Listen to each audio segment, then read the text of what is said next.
أنا أعزائي المتابعين فيديو جديد وتأليف جديد من العيار التقيل جدا. ناس سألتني يا يوسف قناص، هو إيه القصة؟ أنا مش فاهم.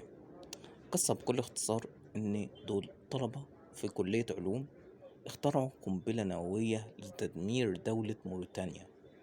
تمام. الناس دي بعد ما دمروا دولة موريتانيا للأسف كانت نهايتهم صعبة.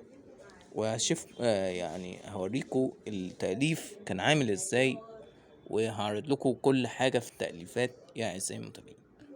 قبل ما انسى، حابب أشكر كل الناس اللي بتدعمني من دولة العراق. بجد شكرا ليكم يا دولة العراق، أنا بحبكم جدا يا دولة العراق. أنا نفسي أسافر من مصر وأجيلكوا العراق أعيش معاكم. أنا بحبكم جدا يا شعب العراق، والله العظيم بحبكم جدا جدا جدا. أشوفكم في فيديو جديد، مع السلامة.